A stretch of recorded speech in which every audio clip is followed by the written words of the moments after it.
Welcome back to the Maddy Mania podcast. If I sound a little off today, guys, I am recovering from a cold. I just got back from South by Southwest, which was an amazing time.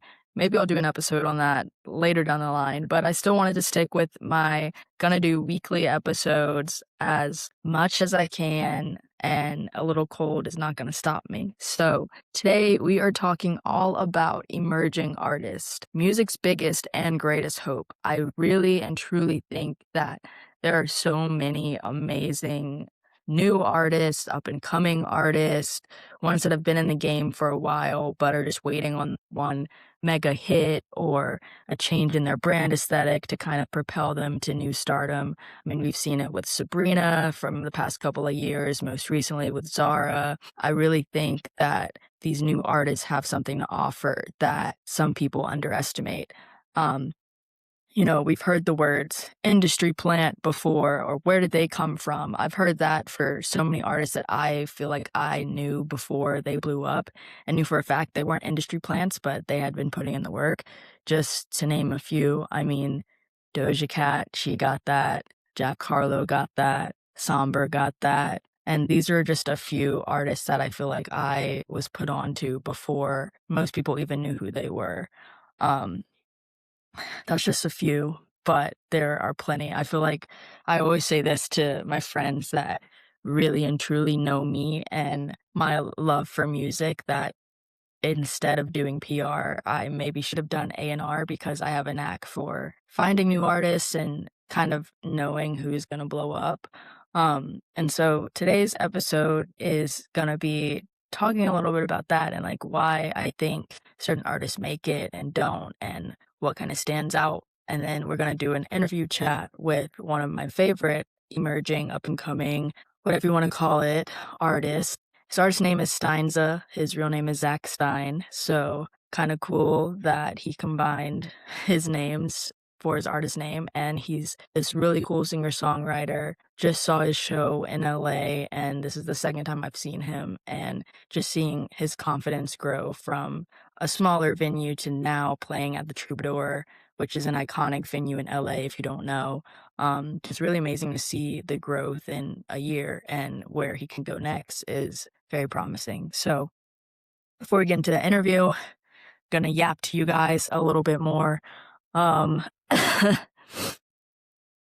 so in my opinion, something that really stands out for new artists is obviously branding. You want to be known for something. You want to be known as someone who is different from everybody else because everybody's trying to make it. Everybody wants to be a musician nowadays or be in the entertainment industry. So what makes you stand out? It could be your voice that carries you. If you're somebody like an Ariana Grande who has the voice of an angel, it could be the fact that, you're a bit different. There's this girl group I follow called Frequency. They were on Netflix building the band, and one of the singers in the group, Rihanna, she does this like sound wave on her face, and I think that branding really makes her stand out. So it could be something like that. It could be your writing style. Are you a very emotional, deep kind of songwriter? Are you someone who can speak multiple languages, like Aphosia, who, shout out, I love her, who has songs that have some French in them and Arabic? What is it that you're doing different than all the artists that are out right now? Because if somebody is out, clearly they're doing something right.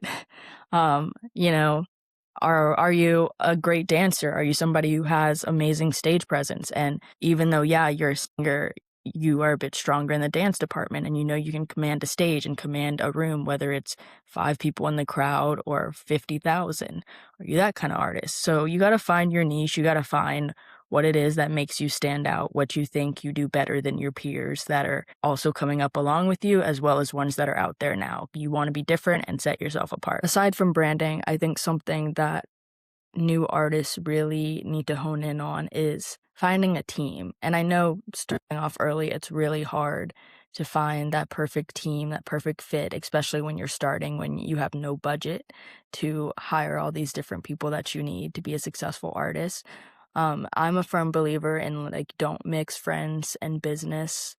As much as your friend might be really good lawyer, um, maybe they can help you in the beginning, but I wouldn't have them on your team long term because not only in the music industry, but also other industries, I've seen those kinds of relationships kind of get ruined because of the business side versus the friendship side. So that's my recommendation. Take it or leave it, but I would try to keep your friends out of it, um, if you can. But if you can't, and that's just like the only way you can start out is by building your brand around your friends helping you out, whether that's they're designing the graphics for your tour or your album cover, whatever it might be. Maybe somebody is the lawyer and like looking over contracts for you.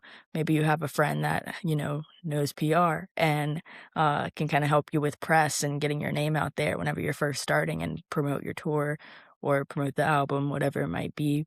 Having a manager. Again, out of all of the team members not to have be friend or family, I strongly, highly suggest it not be your manager.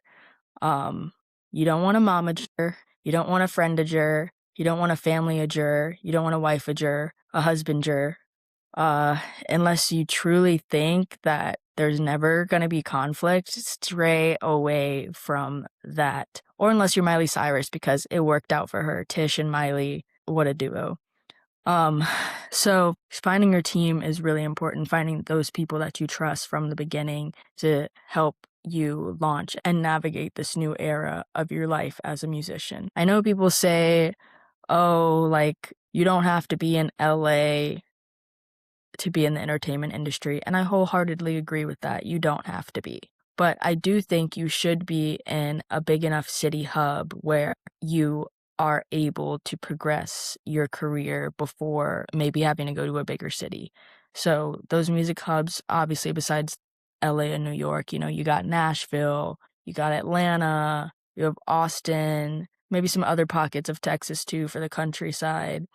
Um, you have Chicago, you have New Orleans. These are just a few off the top of my head of like areas where a lot of big names come from, where, the most shows are happening, where people are touring from. I really think that location in the sense of like going back to being able to find your team and having like to work with is important. I think it's much harder for an artist from like a really small town to make it unless they get on one of those shows like American Idol or The Voice. But then where does that ever actually go? Yes, you get that TV time, but thinking back, like how many people have actually made it from those shows besides like J Hud and Kelly? um, so I think location is important. It does not have to be LA. It should be a music city whenever you're first starting out. And obviously, if you're not there, then that's okay. You're just going to have to put in a little bit more work. Or if one of those hubs is close, within distance, maybe every once in a while go out there, try to book a studio session, something like that, just to get exposure. And then obviously, a big one, and this is for so many industries, not just emerging music artists, but networking. Networking is seriously everything. I know people say it time and time again. They say it different ways. Different people say it in different industries, but it is so true. Networking is everything because you never know who you're going to meet. But the most important part about networking, it's not who you know, it's who knows you. So you could know a million people, but out of those million people, who are going to actually remember you? For me personally, I think something that stands out whenever I introduce myself is like, oh yeah, I love pro wrestling. Like a lot of people are still surprised by that as a young female loving wrestling, but that's something that I kind of lead with in my conversations in rooms, and people remember me from that. So it's who knows you, guys. It's who knows you and who knows your character. They know that you're a good person. They know if they recommend you that you're going to put in the work and do a good job. So to introduce yourself in a memorable way, but you also want to prove to them that you can put in the work. So when it comes time and they're like, oh, I need an opening artist for this show in Atlanta, can you get, you're going to be the person to answer the call and do it. So networking, you got to be reliable. Another thing, look, I'm not saying you have to be an extrovert, but you do have to be comfortable with at least trying to be an extrovert. Even for the introverts out there, I know there are so many that are artists and ones that are very candid in interviews about being introverted. But if you don't get out of that shell whenever you're in these music spaces, then it's not gonna come. There's that saying, closed mouths don't get fed, and it's 100% true. You need to speak up, whether you're introverted or not, whatever you do to calm yourself down, pre-jitters, anxiety-wise, kind of do that before you walk into the room and just know, like, this is for your career. It's important. You have to do it. You might be a little uncomfortable. You can reward yourself with something after, a pint of ice cream or whatever it might be, but you're going to have to go out there and make some noise, essentially. Last thing I'm going to talk about, which I think is something that worked for Somber most recently, is having a fan page. Fan pages are everything. People make them. I've had them in the past. Back in the day, I feel like they were more prevalent on Twitter and Tumblr. It's more so TikTok and Instagram that are ruling the fan page world, and heavy, heavy on TikTok. A lot of artists are getting official like HQ accounts. But before that, the fans would kind of create their own, and that is the fastest way to kind of grow your career, is having these fan accounts create organic content for you or just repost your content for you, and you're not paying them unless you already have a label behind you, because labels do like to do that kind of promotion nowadays. But these are just genuine fans, which is why it's so important to start grassroots wise, like having small shows where you build those dedicated fans early on, where you have these meet and greets, where you have these like post show chats with fans. You want to have a core fan group. It's better to have 5 core fans than 10 who maybe listen to your music, but they're not going to go the extra mile to like post you on your story or buy your merch or tell a friend about you. So you really need to start early with trying to build your fan base and be authentic, be genuine, be nice to your fans, clearly, obviously.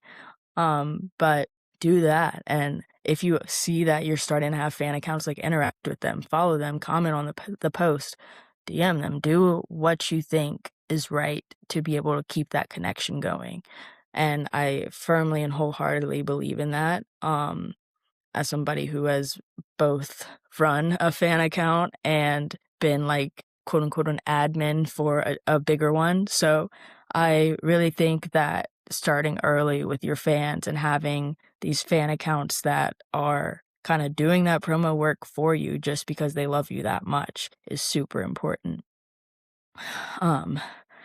Like I said, we're going to be chatting with Steinza on this episode. He's a super cool dude, super chill, talented, great guitar player, great multitasker. He gave us a little bit of an acoustic version of some songs at the Troubadour show. And I just really think that he could be one of those next big thing kind of guys. His songwriting is incredible and very heartwarming as well as sad at the same time, but it speaks to his core audience and yearners. And I think he is definitely going places bigger and better in the next couple of months, in the next couple of years, and just very excited to once again be early on the train of an artist who I think is going to blow up. Welcome to the Maddy Mania podcast. Today we are chatting with one of my favorite artists, Steinza. Welcome. So my first question for you today, you're about to take the stage at the Troubadour, this really iconic venue in LA. How do you feel? How do you feel knowing that, so many other greats have graced this venue? Oh man, I feel lucky and I feel blessed. It definitely feels uh super full circle. Yeah, you grow up and you hear about people playing this room and you hear about people attending shows in this room, Yeah. seeing artists for the first time. And yeah, I don't know that I've even really processed it yet. The show hasn't happened. But it feels awesome. It's funny, we saw Somber here, and then, like, 6 months later, he had his big blow up. So could be you. Fingers crossed. Yeah, same. Do you have any pre-show rituals that you kind of do before the show? Ooh, I always vocal warm up. I usually brain rot quite a bit. I like to be horizontal. Sometimes I'll hit a little yoga, Oh, okay.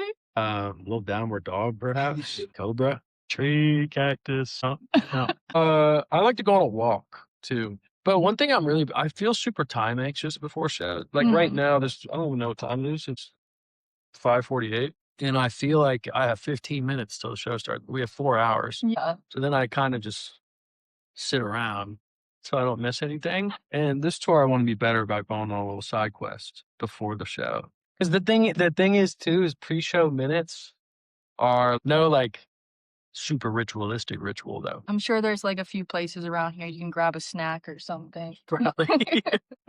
Mind some stuff Yeah. before the show.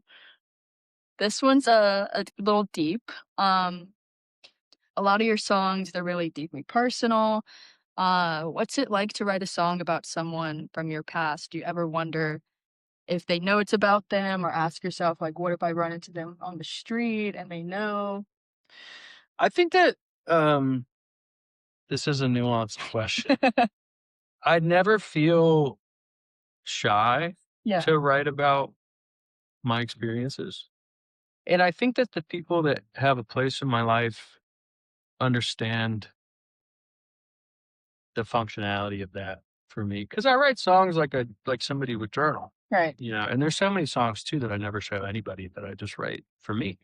And that's why I started writing in the first place. At the same time though, there are some songs, like Taste the Dirt is a good example, that maybe are a bit more pointed. But for the most part, if I'm writing, I do think that there's an art to expressing within the boundary of remaining respectful towards people. I'm not trying to show, but I am trying to express purely and so I don't know, like running into people that a song is about, or running into a person that a song is about. I don't know. I feel like if they've reached the point in my personal life where there would be a song about them, then they would already know. You know what I'm saying? Sense. No surprises. Speaking of songs, is there a song on tonight's set that you're especially excited for the crowd to hear live? I've been having a lot of fun playing Work of God because it's a rare, happy song for me. Also, Roots is still just my favorite song to play, just because I don't know, like the pocket of that song is just fun to be in. Yeah. It's a fun, like, little world to exist in. But yeah. For somebody that might be seeing you for the first time tonight, what do you kind of hope they walk away? But man, I hope they walk away feeling part of a community. I think that's the most beautiful thing about being privileged to tour.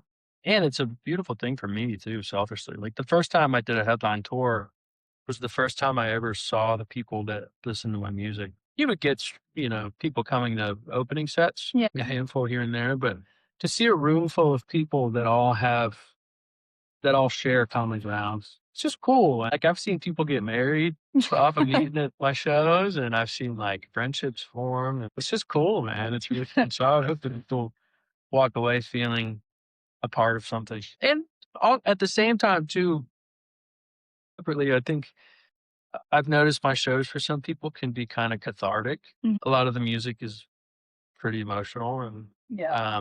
I think it means a lot for people to hear specific songs that they relate to or that they feel seen by. I totally agree with the take about concerts being community. And I've met like other friends at concerts too. And yeah, it's just great being in a room with people that love the same artists, or same with like sports, same kind of vibe. Next question for you. What is a lyric that you've written that hits different every time you perform? Mm. Scanning the lyrics. So many to choose from. We're all gonna die in the end, so we make little plans as it helps us to make believe. A little existential, but I don't know. I have this mantra, I guess, in my life. Uh, y- Years ago, I was really pinned down by the idea that everything is meaningless and everything will die and disappear and turn to dust. Like the impermanence of everything, if that's a word. On the contrary, the idea that we don't really know what's going to happen ever. Like we woke up this morning with an idea. I think that that lyric speaks to that. You know the meme of it's like a cartoon and it's two guys sitting on a bus and one of them's looking out the sunny window and he's like, Oh, yes, yes, yes. yeah, that, but for both of them it says everything is meaningless. Somebody's really sad about that idea and somebody's really happy about it. Just think to the happy side of that meme, if that makes any sense at all. Visualizing it, yeah. And there's so many stressful factors, like the question pertaining to performing the song. A tour is just stressful as shit. Yeah. Sure. There's only stop 2, right? It's stop 2, yeah. It's all this logistical planning on the front end, and Yeah. there's just so many moving pieces. But taking a step back and seeing the forest from the trees. No, I like the meme analogy. That's good. If any one of your songs could be a movie soundtrack, which song and which movie? These are good questions. I think that I'm gonna go Shivers and The Notebook. That's actually kind of perfect. Like the front half of the Notebook. Shivers is one of my favorite songs too. Yeah. The part where she's like salt because she thinks that he's not fucking with her, but really it's her parents all the time. Yeah. Yeah. Moving on to other albums. Are there any that you kind of had on repeat a lot this year, or any favorites that you've been listening to recently? I think, let me get the title right. I've been listening to a bunch of Leif Volbeck, I think is how you say it. I think the album is Hot Tears. New Ways by Leif Volbeck. I've been bumping a bunch of Radiohead, going back to OK Computer a bunch. There's also this album, I think if I were to talk about the last year-ish, this album, it's called I Heard That Noise by Quickly Quickly. Okay. It's just like an alternative indie thing, whatever those words mean in 2026. Really talented producer and songwriter and creative mind, and it's just super. Who is an artist you love that people wouldn't expect you to love? And going off that, do you ever hope to collaborate with them? They're not alive. An artist I love that people would not expect me to love is probably Juice WRLD. A huge influence on my music is Stevie Wonder, which I don't think comes through at all. But if I were to collaborate with a dream artist, it would be him, and he would sweep me under the table. We fire. Next one for you. Your fans are really connected to the music that you produce. What's kind of the most meaningful message a fan has shared with you, or anything that's unforgettable? The last time I played in Seattle, or 2 times ago, I guess, I went up there and did a solo acoustic show. And then Seattle, I feel like there's a bunch of fans of my music up there that have been around for a while. And so afterwards, I was like, we should all go get pizza. And we hung out, probably like 20 of us. Girl was there, and long story short, her friend came to the Salt Lake show that just happened a couple days ago and was like, yeah, she was like, yeah, I came tonight. Yeah, that was heavy. On the flip side of the spectrum, there's a couple, I went to their wedding last year. Yeah, I think they Just as a guest, or you did like a mini performance? Well, I don't remember if they met at one of my shows or if they met because of my music or what. They were going to Atlanta. I've played Atlanta so many times, and they would come to every show for years since I started. And yeah, she hit me up with a wedding invitation. It was like, you're a part of this. I went down to Alabama to the. Oh, that's so cute. Very last question for you. Is there anything else you want to add or mention, either to the fans or just that you haven't talked about yet today during our interview? I would like to say something I don't think I've talked about, period. So I'm probably going to stumble over it. But something I've been thinking about a lot recently is the importance of art and what art is to humanity, which is this huge topic that obviously I can't stand. But I think in 2026, there's a lot of, for lack of a better word, threats to that. I think that we're at risk of really watering down and cheapening art, whether that's through compromise for views and money or whether that's through mediums like AI. I just think that art is a beautiful thing. Humans make art like birds make nests. We just do it. We express. And I think that the onus is on us as creatives and as consumers of art to support that. And whatever that might look like, choosing where to consume music and how to consume music, or the way we treat art in other mediums, whether that's film or painting or dancing. I just think that it's really important to preserve and support.